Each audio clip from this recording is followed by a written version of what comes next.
नमस्कार, मैं हूं आपके साथ अंकिता और आप देख रहे हैं एसके लाइव।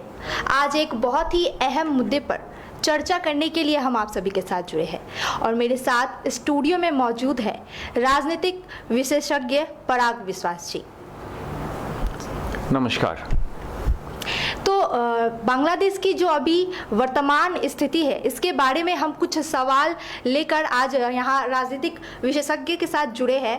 पहला सवाल हमारा होगा कि बांग्लादेश में छात्र आंदोलन ने ऐसा रूप कैसे ले लिया? दुनिया में बहुत सारे ऐसे आंदोलन हुए हैं जो छात्र आंदोलन से ही शुरू हुआ था। लोग ये बार बार कह रहे हैं, हमारे यहाँ के विशेषज्ञ भी कह रहे हैं, बाहर के भी कह रहे हैं कि कहीं ना कहीं शायद विदेशी ताकत यहाँ से जुड़ा हुआ था, क्योंकि छात्र आंदोलन अचानक इतना बड़ा एक पॉलिटिकल मूवमेंट का शक्ल कैसे अख्तियार कर गया। लेकिन ऐसा है नहीं। अगर आप देखेंगे, मैं आपको कुछ है तो बहुत सारे ऐसे मिसाल, लेकिन कुछ अगर हम दर्शकों को गिनाना चाहेंगे, याद दिलवाना चाहेंगे। अमेरिका में 1960 या 70 के दशक में पहली दफा छात्रों ने ही वियतनाम युद्ध के खिलाफ आवाज उठाया था। उन्होंने प्रोटेस्ट किया था और उस वजह से अमेरिकन सरकार को वापस आना पड़ा था अपने ट्रूप्स को लेके 1973 में, छात्रों के दबाव की वजह से। साउथ अफ्रीका में हमें सबको मालूम है कि सोवेतो विद्रोह हुआ था बहुत बड़ा जून 1976 में, जिस वजह से रंग भेद जो इतना बड़ा एक मुद्दा था, जिस वजह से साउथ अफ्रीका बहुत सालों तक 21 सालों तक क्रिकेट नहीं खेल पाया था, कोई भी टेस्ट मैच या कुछ भी नहीं खेल पाया था। इस रंग भेद का नीति को खत्म करने में कामयाबी हासिल किया था छात्रों ने ही उस सोवेतो विद्रोह के जरिए। वेलवेट रेवोल्यूशन हुआ था चेकोस्लोवाकिया में 1989 में, जिस वजह से लोकतंत्र वहां पे बहाल हुआ। चेकोस्लोवाकिया में पहले लोकतंत्र था नहीं, वहां पे पहले कम्युनिस्ट लोग राज करते थे और थोड़ा तानाशाही भी वहां पे था, लेकिन धीरे धीरे लोकतंत्र आया छात्रों के आंदोलन की वजह से, वेलवेट रेवोल्यूशन की वजह से। जस्मीन रेवोल्यूशन तुनिसिया में 2010 और 2011, ये बहुत कंटेम्परेरी है। इस वजह से वहां के जो तानाशाही राज चल रहा था, जिन एल अबेदिन बेन अली का, उन्हें भी वहां से हटाया गया था और वहां का आर्थिक स्थिति भी बहुत खराब हो चुकी थी। यूक्रेन में यूरोमेडन प्रोटेस्ट हुआ था नवंबर 2013 में। विक्टर जो थे वहां के राष्ट्रपति, वो यूरोपियन यूनियन और यूक्रेन का जो एग्रीमेंट उस समय हो रहा था, अभी तो यूक्रेन में युद्ध हो रहा है, उस पर वो हस्ताक्षर नहीं करना चाह रहे थे, साइन नहीं करना चाह रहे थे। लेकिन छात्रों का आंदोलन ने पॉलिटिकल शक्ल अख्तियार किया, उन पे दबाव डाला और वो ultimately he had to sign on that agreement. Taiwan 2014 sunflower movement, बहुत सारे हैं। सरकार पलट गई, सरकार बदल गया 2016 में। शुरुआत छात्र के आंदोलन से, विद्यार्थियों ने आंदोलन किया था और फिर अगले प्रोटेस्ट जो हुआ था श्रीलंका में 2022 में, जिसमें करीब करीब एक ही तरह का सिचुएशन बन गया था जैसे कि अफगानिस्तान में हुआ या बांग्लादेश में हुआ। लोग पैलेस में घुस गए थे, चीज़ों को इधर उधर किए थे, कुछ लूटमार भी वहाँ पे हुआ था।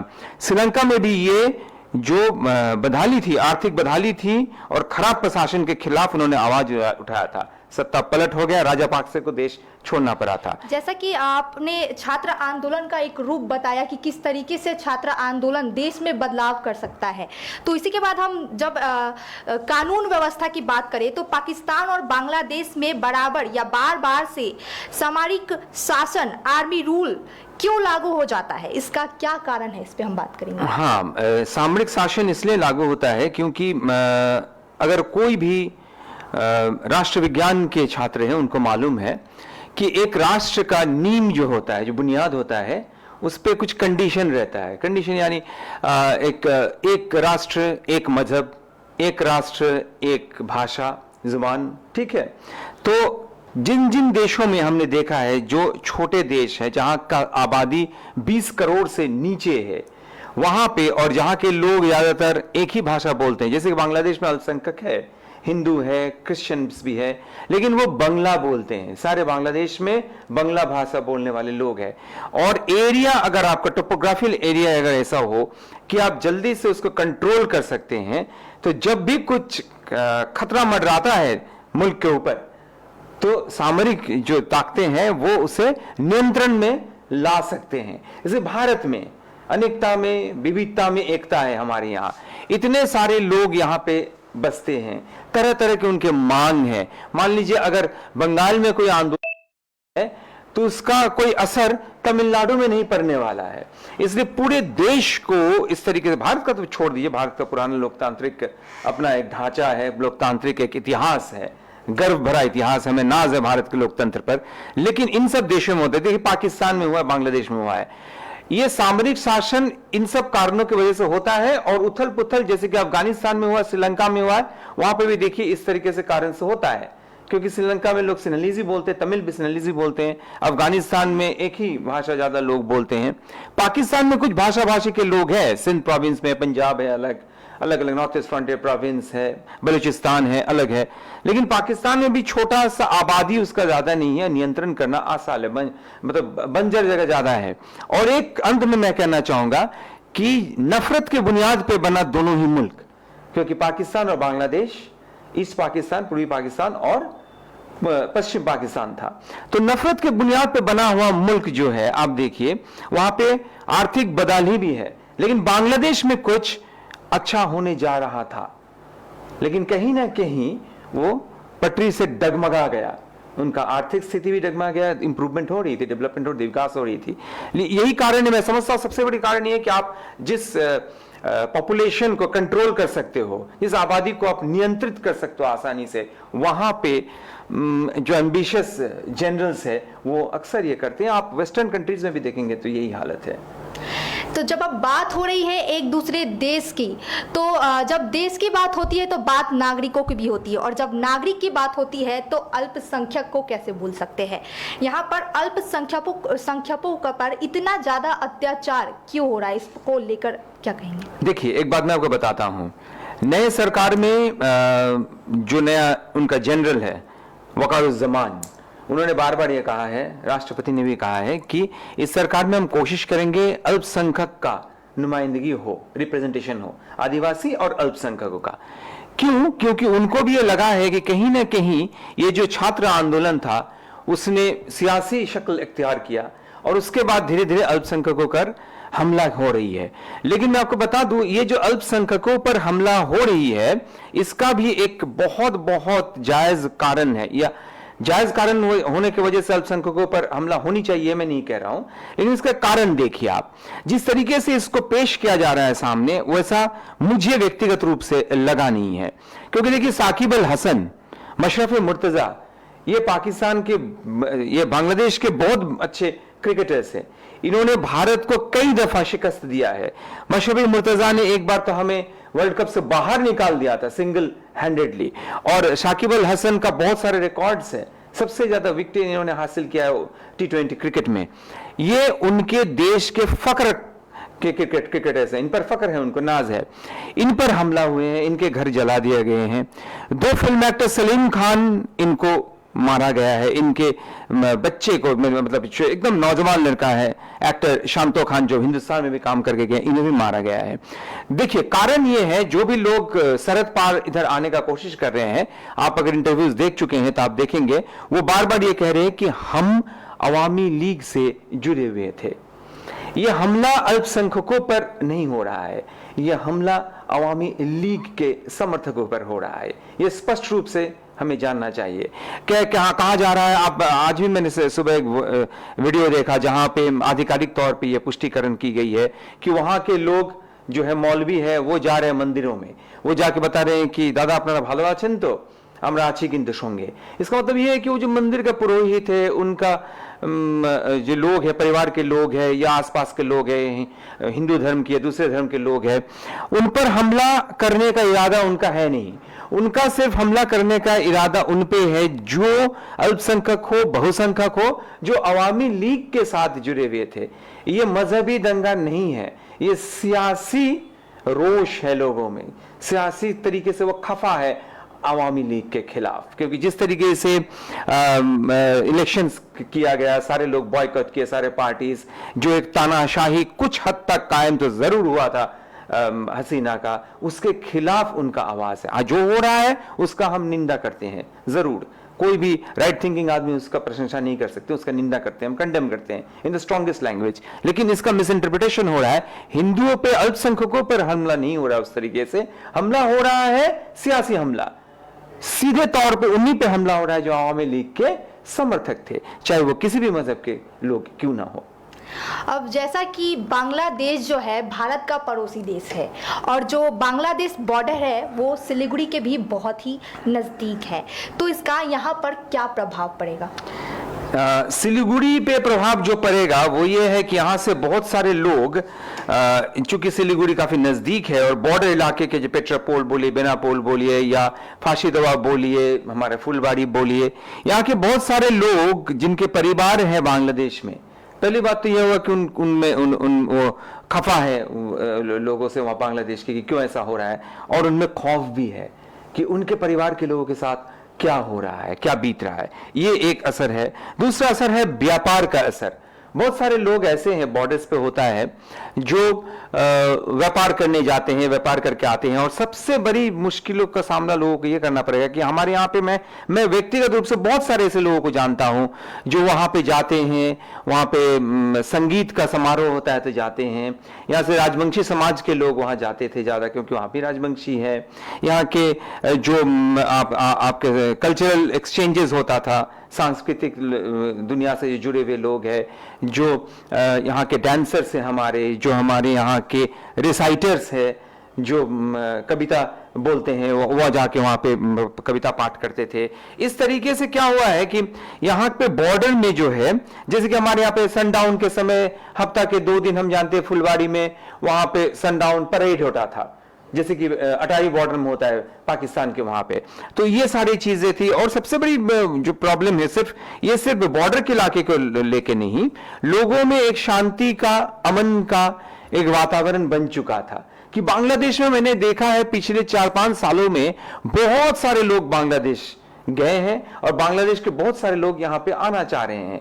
वो फिल्मों के साथ जुड़े हुए लोग हो, वो आवृत्ति जो बंगला में बोलते हैं उसके साथ जुड़े हुए लोग हो, या वो नर्तक हो, या वो कल्चरल एक्सचेंज के लोग, व्यापार के लोग हो, या कलाकार हो, फनकार हो, किसी भी क्षेत्र में, वो सारे जाते थे और आते थे। इस पर असर पड़ेगा खास करके बॉर्डर के लोगों का, क्योंकि मान लीजिए सिलीगुड़ी से मेरे लिए काफी आसान है, और पूरा पश्चिम बंगाल का अगर आप शक्ल देखिएगा, अगर मैप देखिएगा, टोपोग्राफिकल मैप देखिएगा, तो हमारे साथ बहुत बड़ा लंबा सरहद है बांग्लादेश का। तो लोग जो सरहद के पास रहते थे वो वीजा बनाते थे, पासपोर्ट उनके पास था, वो चले जाते थे, वहां के लोगों से कल्चरल एक्सचेंज होता था। कुछ लोगों का जमीन जायदाद अभी भी वहां पे है, पुरखों का पुश्तैनी जमीन जायदाद है, वो वहां पे जाते थे। तो ये सारी चीजों पर असर तो जरूर पड़ेगा। हमें देखना पड़ेगा कि वहां का हुकूमत, जो नया हुकूमत बनेगा, वो हमारे तरफ किस नजरिया से देखते हैं, किस तरीके से बर्ताव करते हैं, और हमारा ताल्लुकात कैसे बनते हैं उनके साथ। तो ये तो आपने बताया कि किस तरीके से जो है लोग अपने से भी व्यापार जो है और संपर्क भी एक बांग्लादेश के साथ जो है भारत के कुछ लोगों का था।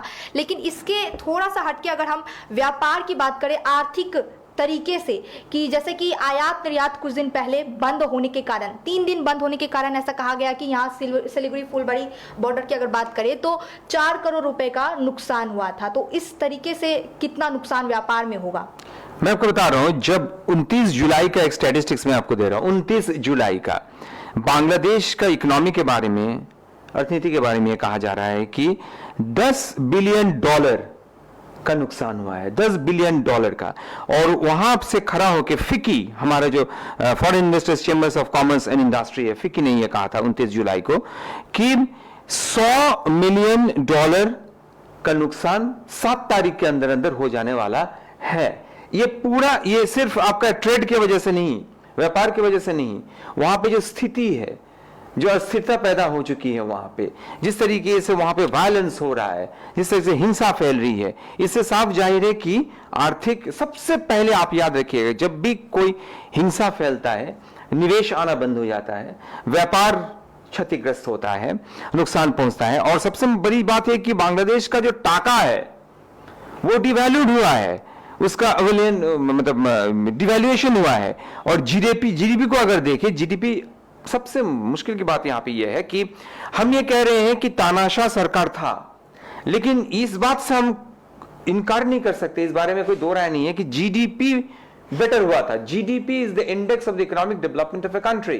किसी भी मुल्क में अगर आप आर्थिक स्थिति का जायजा लेना चाहते हैं, मापदंड है वो आर्थिक स्थिति का, जीडीपी, वो बेहतर हुआ था। उसके बाद हमारा जो व्यापार का, आप जैसा बोली कि आयात निर्यात के बारे में, व्यापार में अगर आप देखेंगे भारत से निर्यात किया जाता है सब्जी, कॉफी, टी, मसाले, चीनी, कन्फेक्शनरी, बहुत बड़ा मार्केट है। जैसे कि हमारे यहाँ पे जो हम केक्स वगैरह होता है, पैटिस वगैरह होता है, वो जाता है वहां पे। पेट्रोलियम ऑयल, ये बहुत ज्यादा फॉरेन करेंसी अर्न करता है। ये रिफाइंड पेट्रोलियम ऑयल, ये भी जाता था। आपका केमिकल्स तो जाता ही था, कपास भी जाता था यहाँ से, आयरन स्टील है, और व्हीकल्स है वो यहाँ। अब आपको मालूम है कि यहाँ से ट्रेन जाती थी, बसेस आना जाना होता था लोगों का। आयात में तो हम वहां से मछली लाते हैं, मछली के बारे में सभी लोग जानते हैं, बांग्लादेश का। प्लास्टिक और लेदर, एपरल्स वगैरह, वहां के बहुत सारे ब्रांड्स के आप देखेंगे यहाँ पे। कोल्ड ड्रिंक्स वगैरह भी चलती थी भारत में। तो ये जो स्थिति है, ये स्थिति बिगड़ने की वजह से नुकसान तो हुआ है ही, दोनों तरफ नुकसान होगा, लेकिन बांग्लादेश को ज्यादा नुकसान होगा। और यही वजह है कि यूनिस जो आज शायद शपथ लेने वाले हैं, ऐसा हमें जानकारी हासिल हुई है, उन्होंने ये साफ कहा है अपना इंटरव्यू में कि we can be best of friends, और भारत के साथ हमारा सबसे अच्छा दोस्ती का संबंध बनना चाहिए, बन सकता है और बनना चाहिए और बरकरार रहना चाहिए दोस्ती। इसलिए क्योंकि भारत हमारे लिए बहुत जरूरी है। We can not survive without India, इस बात से उन्होंने इनकार नहीं किया है।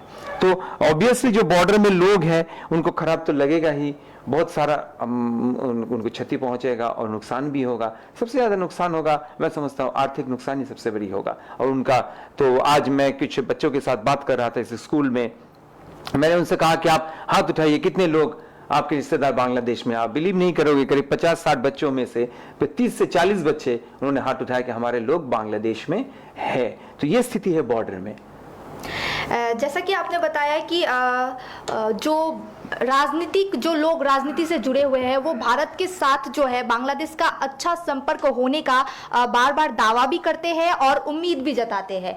लेकिन कहीं ना कहीं भारत के साथ बांग्लादेश के आंदोलनकारी खफा है, ऐसा क्यों? जी हाँ, आंदोलनकारी खफा है, इसका बहुत साफ, इस सवाल का बहुत साफ उत्तर है, साफ जवाब है। दो कारणों की वजह से मुझे लग रहा है वो खफा है, और ये अंतर्राष्ट्रीय स्तर पर भी थोड़ा ये कहा जा रहा है इस बारे में। पहला बात तो ये है कि इंदिरा गांधी ने पाकिस्तान को दो टुकड़ा कर दिया।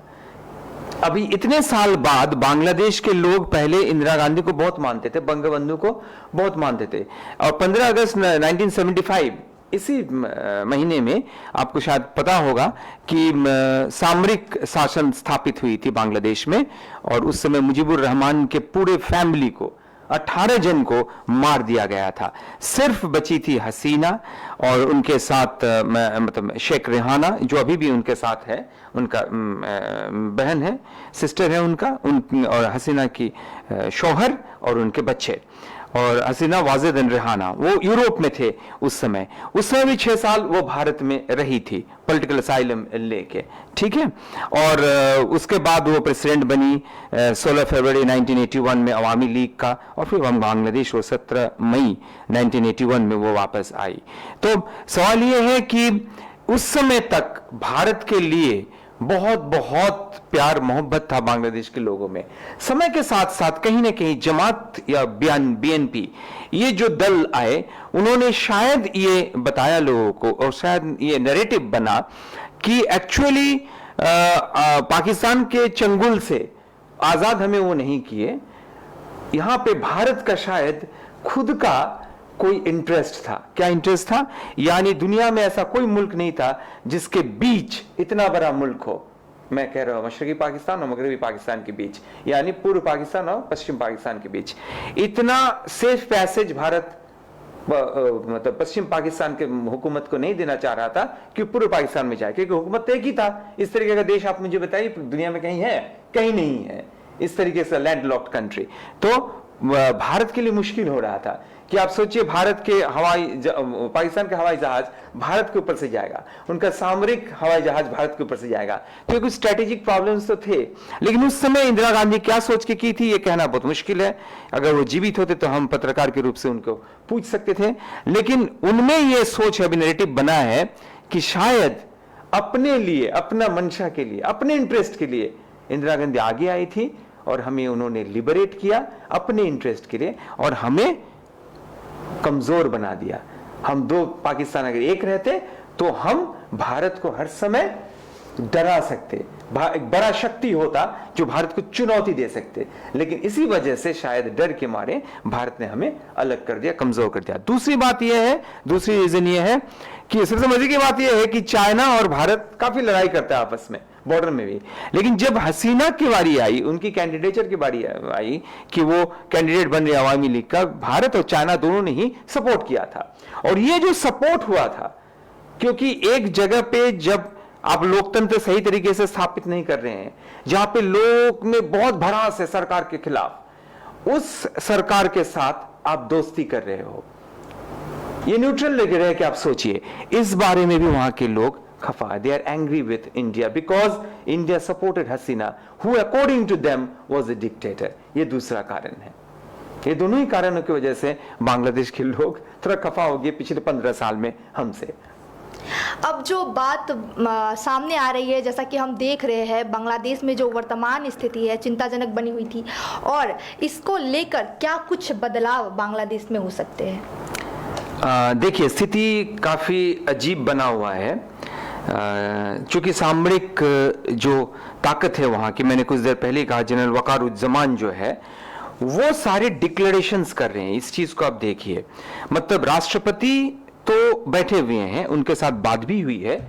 जो ये नया सरकार बनेगा, इसमें जो मंत्रियों का नाम दिया गया है, सूत्रों के हवाले ये मालूम पड़ रहा है कि वकारुज्जमान जो है उन्होंने ही ये लिस्ट दिया था। जो आंदोलनकारी छात्र है उन्होंने एक लिस्ट दिया था और वकारुज्जमान उसमें कुछ एडिशंस अल्टरेशंस करके उन्होंने ये लिस्ट दिया।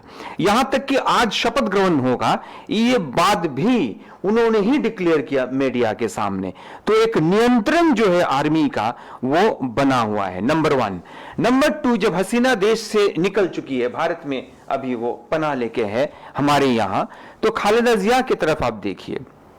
खालिदा जिया जो है वो अभी जो है उनका तबीयत थोड़ा काफी नासाज है, तो वो पैरोल पर है और उन्हें रिलीज कर दिया गया है। उनका बेटा अभी जो है वो तारिक रहमान वो संभाले हुए हैं अवामी लीग को, और अवामी लीग के सपोर्टर को उन्होंने बाहर से, विदेश से उन्होंने एड्रेस भी किया है।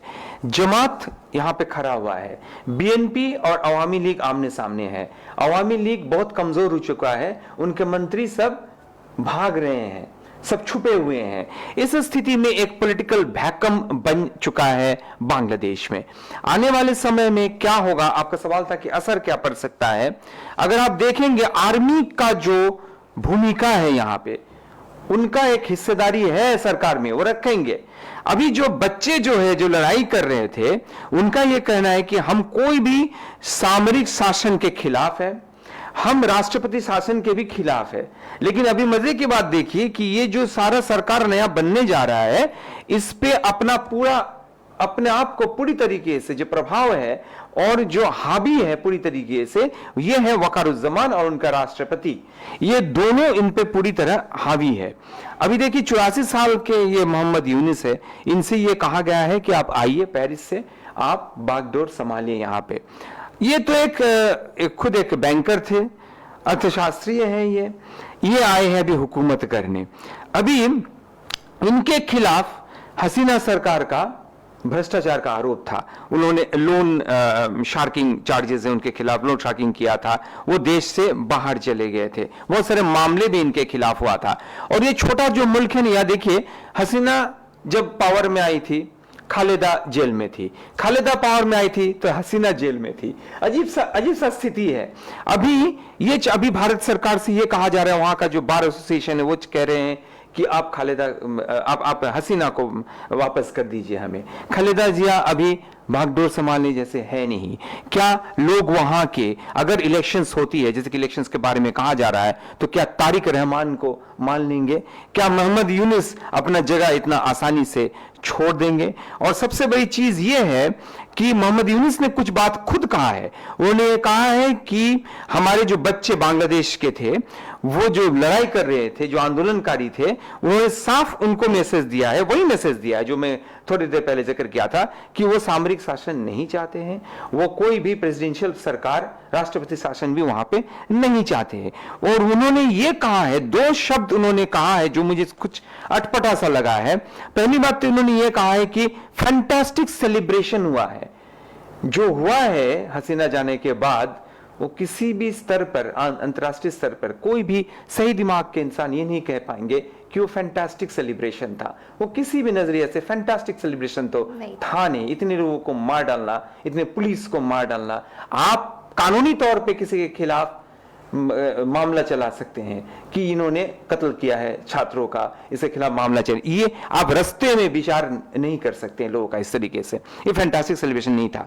उन्होंने दूसरा बात यह कहा कि unstable Bangladesh will affect India and Myanmar, कि अगर बांग्लादेश में अस्थिरता रहा तो भारत भी इससे अछूत नहीं रहेगा, भारत पर भी असर पड़ेगा। हाँ, ये बात तो सही है, म्यांमार पर भी असर पड़ेगा।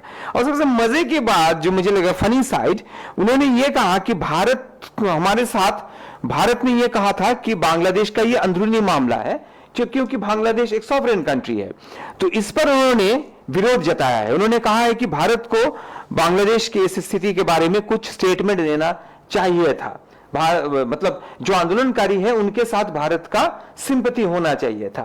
और उन्होंने ये कहा है कि मैं उन सब नेताओं को बधाई दूंगा जिन्होंने ये कहा है कि भारत के सरहद जो है वो खोल देंगे अगर वहां से रिफ्यूजीज, शरणार्थी आना चाहते हैं। तो ये मुझे करीब बहुत अटपटा सा लगा है कि कोई भी एक राष्ट्रपति या राष्ट्रप्रधान, कोई भी एक हुकूमत का प्रधान जो एक लीडर है, वो ये मूल्यांकन कर रहे हैं पड़ोसी मुल्क का, किस आधार पर कि उन्होंने ये कहा है कि हमारे यहां पर अस्थिरता होने की वजह से रिफ्यूजीज वहां पे अगर जाएंगे तो उन्हें शरण देंगे। ये कोई मापदंड नहीं हो सकता है किसी भी देश का मूल्यांकन करने का। ये मुझे अजीब सा लगा है। और ये बात तो सही है कि आर्मी का कुछ ना कुछ रोल यहां पे रहेगा। ये तो समय ही बताएगा कि किस तरीके का रोल रहेगा, और शायद लोकतंत्र वहां पे स्थापित हो। हम यही चाहते हैं कि अस्थिरता वहां पे न रहे। अब मेरा आखिरी और सबसे अहम सवाल जो है, भारत के पड़ोसी देशों में श्रीलंका हो, अफगानिस्तान हो, पाकिस्तान और अब बांग्लादेश में इस तरह से हिंसा प्रदर्शन हुआ कि वहाँ के हेड को जो है भागना पड़ गया अपने देश छोड़ के। और उसके बाद भी देखा गया कि प्रदर्शनकारी भीड़ जो है प्रधानमंत्री के जो निवास स्थल था उस पे लूटपाट किया गया, तमाशा किया गया और बहुत ही भद्दे तरीके से उसको जो है कैमरे पे भी दिखाया गया। तो इसको आप किस तरीके से देखते हैं? देखिए, ये तो अपना अपना मुल्क का एक संस्कृति होता है, एक तहजीब होता है, ये अपने अपने सेटअप का है। और ये इसलिए है क्योंकि ये दोनों ही, ये सारे जो मुल्क है यहाँ पे काफी उथल पुथल रहा है। दोनों ही जगह पे सामरिक शासन हुए हैं, बहुत सारे राष्ट्र नेताओं का कत्ल किया गया है। तो इस वजह से आम आदमी भी जो है, उनका भी जो विश्वास है एडमिनिस्ट्रेशन पर उड़ जाता है। देखिए, एक चीज मैं एक अलग क्षेत्र से मिसाल देना चाहूंगा। अगर हम हमारे समाज की तरफ देखें, रुख करें, अगर कोई पिताजी है जो फैमिली के हेड है, उनके साथ क्या होता है कि जिस तरीके का छवि वो बच्चों के सामने रखते हैं, बच्चे भी उसी तरीके से रिएक्ट करते हैं या रिवॉल्ट करते हैं। दोनों शब्द देखिए, अंग्रेजी में कहा मैंने, वो उसी तरीके से रिएक्ट करते हैं या रिवॉल्ट करते हैं। अगर आप शराब का सेवन करते हो, अगर आप धूम्रपान करते हो, तो अपने बच्चे को आप मना नहीं कर सकते हैं। यहाँ पे जितना भी शासक आए हैं, बहुत सारे, जैसे खालिदा जिया के हस्बैंड जियाउर रहमान, उन्होंने मुजीबुर रहमान का कत्ल किया था, क्यों देतात हुआ था। इरशाद ने भी यही किया था, हुसैन मोहम्मद इरशाद, जो हमारे पड़ोसी जगह कूच बिहार दिनाटा में पले बड़े हुए हैं। उनका सामरिक ताकत जो है वो ज्यादातर भारत में प्रशिक्षित हुए हैं, काफी सक्षम है, वो आर्मी उनका बहुत अच्छा है। वो कंट्रोल कर सकते थे लेकिन वो भी कंट्रोल नहीं कर पाते हैं क्योंकि उनके पास भी पूरी तरीके से डोर नहीं होता है। क्यों नहीं होता है? क्योंकि उनका जो हिस्ट्री है, जो लिगेसी है, कुछ अलग है। मैं आपको एक चीज बताऊंगा, बिहार में भी ना जयप्रकाश नारायण का एक मूवमेंट हुआ था। बच्चे उस समय भी बहुत सारे प्रोटेस्ट किए थे, वो छात्र आंदोलन था और पहली दफा नॉन कांग्रेस गवर्नमेंट भारत में स्थापित हुई थी 74 साल के आंदोलन की वजह से, इमरजेंसी की वजह से। इंदिरा गांधी का सत्ता पलट गया था उस समय, उसको संपूर्ण क्रांति कहा जाता था, टोटल रिवोल्यूशन मूवमेंट। जेपी के गाइडेंस में जनता दल बना था, इतना कुछ हो गया था, लेकिन वो गांधीवादी थे, समाजवादी थे जयप्रकाश नारायण। कभी ऐसा नहीं हुआ कि इस पैमाने पर जानो माल को क्षति पहुंचा और अपने ही देश की संपत्ति को नुकसान पहुंचाया विद्यार्थियों ने। ये एक मुल्क का तहजीब होता है। इसका कारण ये है कि लोकतंत्र जहां पे बहुत मजबूत होता है वहां पे इस तरीके की चीजें नहीं होती है। लोकतंत्र जितना मजबूत होगा वहां के लोग इस तरीके की चीजों से अलग रहेंगे।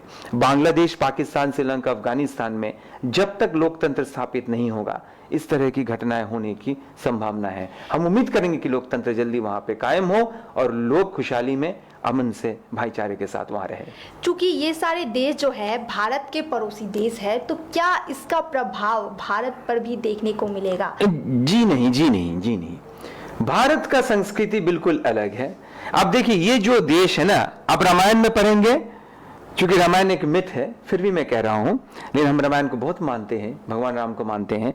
रामायण में अगर आप देखेंगे लंका का जिक्र है, मतलब कहीं ना कहीं भारत के साथ उस समय, भारत भूमि के साथ, उस समय तो भारत हिंदुस्तान का कोई कंसेप्ट था नहीं, लंका जुड़ा हुआ था। हम अफगानिस्तान का जिक्र देखेंगे, क्योंकि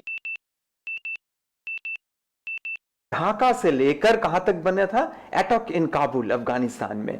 तो ये जो सूत्रधार है, भारत सूत्रधार है, ये जो सूत्र जुड़ा हुआ है, गौतम बुद्ध का जन्म कहां हुआ था? नेपाल में हुआ था। तो ये सारे देश का जो है, ये सारे देश का मातृभूमि है भारत। तो भारत तहजीब सिखाता है दुनिया को, और यही वजह है कि जल्द से जल्द अगर मोहम्मद यूनिस और बांग्लादेश के लोग भारत के साथ संपर्क अच्छा करें, जो हम चाहते हैं कि पाकिस्तान के आम आदमी भी ये चाह रहे हैं कि भारत के साथ उनका संपर्क, ताल्लुकात बेहतर से बेहतर हो। ये बहुत जरूरी है कि एज ए सीनियर पार्टनर, जैसे कि हमें राजीव गांधी को, मैं से परम मंदिर में खुद गया हूँ, कई दफा गया हूँ, वहां पे खड़ा होने से भी आप भावनात्मक हो जाएंगे, क्योंकि राजीव गांधी का भी कत्ल वहीं पे हुआ था। क्यों हुआ था? लंका को हम बचाने गए थे, एलटीटी के हाथ से मुक्त करने गए थे हम प्रभाकरण के समय। तो ये सारी बातें हैं। भारत मार्गदर्शन का काम करता है, other countries should follow India. धन्यवाद, आपने जो भी जानकारी दी हमें उम्मीद है कि आप सभी को समझ में आया होगा, और आप भी इस बारे में क्या सोचते हैं कमेंट करके हमें जरूर बताइएगा। ऐसी ही तमाम जानकारी और अपडेट्स हम आपके सामने लाते रहेंगे। तमाम जानकारी और अपडेट्स के लिए देखते रहिए SK Live। धन्यवाद। धन्यवाद। We focus on making students future ready with the needs of industry. By acquiring skills, make students competitive in their careers. With relevant skills, making students are more marketable. With collaboration, keep updated with industry trends. During course, students are earning from their activities in the industry. Supplements to on-job learning on a regular schedule during course. Don't wait, secure your future now. Admission open. Medhavi Skills University, Singham, Burmioc. Contact us at 9874875876 or visit our website www.msu.edu.in.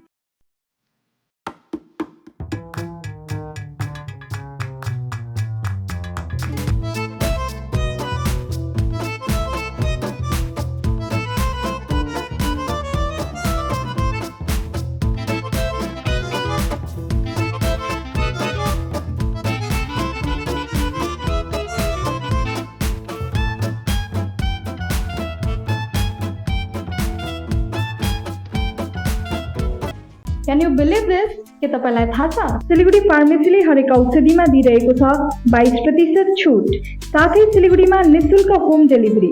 सिलिगुडीदेखि बाहिर पनि courier शुल्क मात्र 50 रुपैयाँ।